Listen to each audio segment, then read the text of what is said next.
Hi, I'm Frank Ritchie. I'm going to tell you a story. This is really true. It really happened, and it was practically a disaster. Okay.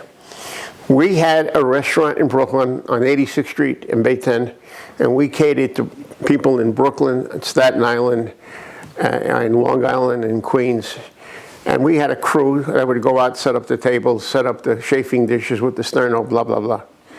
So this one wise guy comes to the restaurant, and you can always tell he was a wise guy. He had a pinky ring, he had a white shirt with a big collar outside the jacket, and he had a certain mannerism around here, like he was really somebody special. So I said, okay, fine. So he says to me, we're going to have a wedding for my daughter, and we're going to do it at the Knights of Columbus. I said, I know what the Knights of Columbus is. I did many parties there. So he says, 200, 225 people. I said, listen, you let me know a week before how many people, and I'm going to charge you based on the head count you give me, so we have enough food. And I said, and we're going to do, what kind of cake do you want? He says, well, you know, I would like an Italian Sicilian cake, a cassata, a soup inglese. I says, all right, we'll take care of it. We have a bakery. It's called St. Francis Pastry Shop. The owner is a good friend of mine. He'll make you a cake. I'll knock your socks off. I said, it'll be several tiers. I said, it'll going to look beautiful. So he says, okay, fine. So we had a black Ford station wagon that we did our deliveries. And we had a guy who used to help us open the clams and bring us seafood. His name is, this guy was so funny. Every time I would look at him, I'd laugh. Anyway, he came to the restaurant in the afternoon, and he would help us with the clams and the shrimp and everything. So I said, will you do me a favor? Can you deliver the wedding cake to the Knights of Columbus? And when you get there, they'll set it up. So what we did, we laid the cakes, there's several, 5. It was 5 tier. The top tier was only a little ceremonial looking thing with the bride and groom. It doesn't look anything like them, but you put that at the top of the cake, and then layer 4, 3, 2, and 1 were real cake. So we laid it in the back of this Ford station wagon, and the driver says, okay, you go down the street, you make a U-turn, you come back, go to Knights of Columbus, and set it up. We never set the cake together because it would fall apart. It was too dangerous.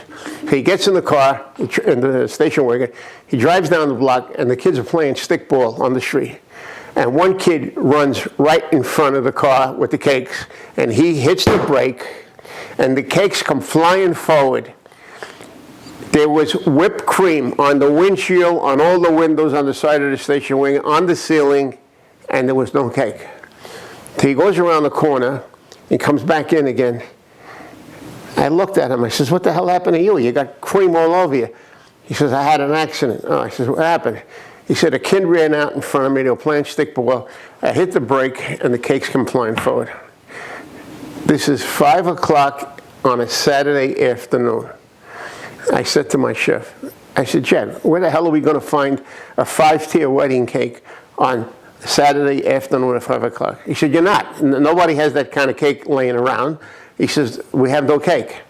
I said to myself, oh Christ, this guy's going to kill me if he doesn't have the cake. I said, we have to have a cake. So I ran across the street to the bakery, the St. Francis Pastry Shop, and I said to my friend Mike, I said, Mike, let me have the pans that you actually use to cook the cake, to bake the cakes. I said, for 1, 2, 3, and 4, and then an ornament. So Mike was a very patient guy, and he was a good friend, and we got along fine. So he put a cake together using the pans. There was no cake.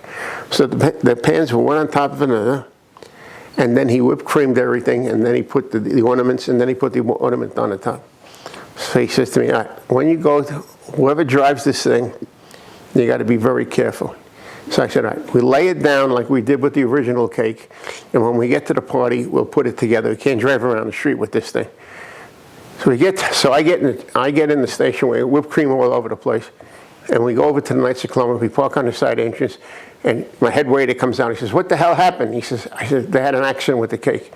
I said, so what we're going to do is we're going to set the cake up using the pans in front of the dais, and then in the kitchen we have sheet pans, which is just cake about that thick, with whipped cream on it and some sprinkles and stuff to be the actual cake that we're going to serve. Because we were desperate. We're coming to the end of the day, and the party's going to start in a couple hours. So the waiter looks at me, the head waiter looks at me, he says, you're going to get killed. He said, this guy is a pain in the ass. He said, he's going to drive us crazy. I said, I just do what I'm telling you. So we set the cake up on a table in front of the dais where the bride and groom sit. We put it all together, then we put the artificial ornament on the top. Now, so I said, the top cake will be a real cake. So when the groom and the bride cut the cake, we tell them to put the knife only in the top tier, not in the bottom, because there's nothing there. There's only air and a metal container. So we go, and bride cuts the cake, and they're going, okay. So we cut the cake, the real cake, took a slice out. She ate a piece, he ate a piece. We took pictures, brought it in the kitchen. We cut up the sheet pan, we brought it out. Everybody thought it was the original cake, when in fact it wasn't. So that's a story that happened. And let me tell you, if I didn't have the presence of mind to make this artificial cake out of the cake pans, I'd be a dead duck. So thank you for watching. I hope you enjoyed it. Don't forget, catering to the mob, Amazon. Thank you.